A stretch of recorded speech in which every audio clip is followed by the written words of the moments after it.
Hello students, आज हम लोग जो है प्रोबेबिलिटी पे फिर कुछ नोट्स फिर बताएंगे। अभी 2-3 दिन नोट्स ही चलेगा, उसके बाद सवाल शुरू करेंगे।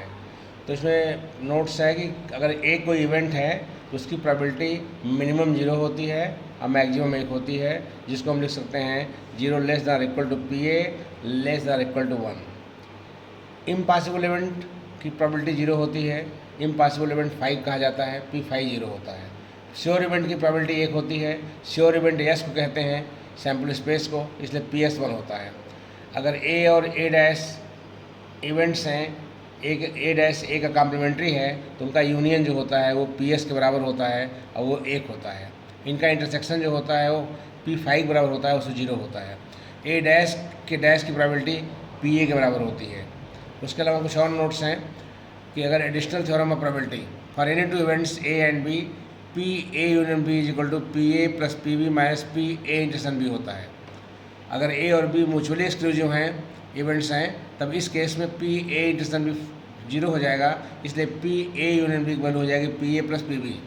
अगर 3 इवेंट्स हैं ABC, तो probability of A union B बराबर PA plus PB plus PC minus probability of A intersection B minus probability of B intersection C minus probability of A intersection C plus probability of A intersection B intersection C होता है। अगर ये तीनों mutually exclusive हैं तो उस case में जो है probability of A union B union C बराबर केवल PA plus PB plus PC होता है, क्योंकि इस केस में इधर जो बचा हुआ लास्ट वाला पूरा 0 हो जाता है। उसके बाद A B अगर 2 इवेंट्स हैं किसी रैंडम एक्सपेरिमेंट से रिलेटेड, तो अगर probability of A bar intersection B लेंगे तो जिसमें बार नहीं लगा उसमें से घटाते हैं, probability of B minus probability of A intersection B। ऐसे probability of A intersection B bar है, तो यहाँ A पे बार नहीं लगा हुआ है, तो PA minus probability of A intersection B हो जाएगा। अब probability of A union B bar union probability of A bar union intersection B, इसको हम लिखते हैं PA plus PB minus 2PA intersection B कहते हैं। अगर probability of A bar intersection B bar है तो उसको probability of A union B का होल बार कहते हैं, is equal to 1 minus probability of A union B होता है।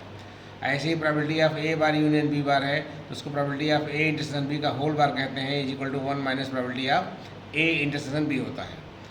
उसके बाद नेक्स्ट है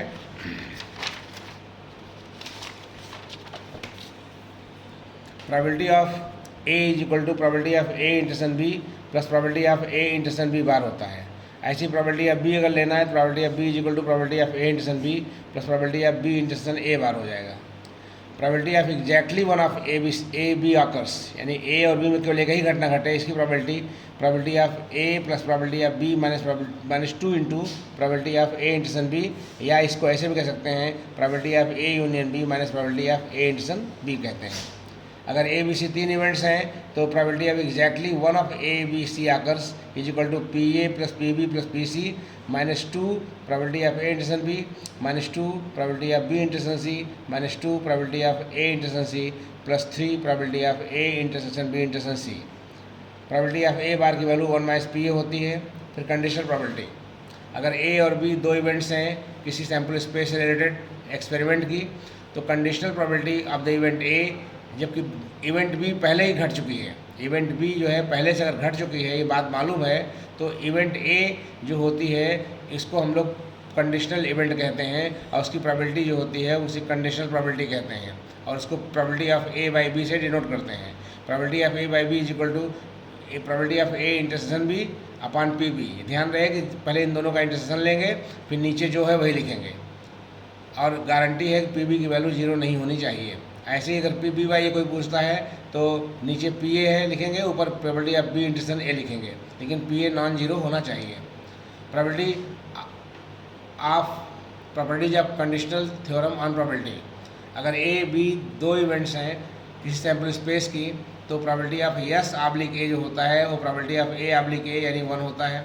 A और B अगर कोई 2 इवेंट्स हैं सैम्पल स्पेस S की, तो और A B और C, तो P और PC 0 नहीं है, PC does not equal to 0, then probability of A union B oblique C is equal to probability of A oblique C होता है plus probability of B oblique C minus probability of A intersection B oblique C होता है।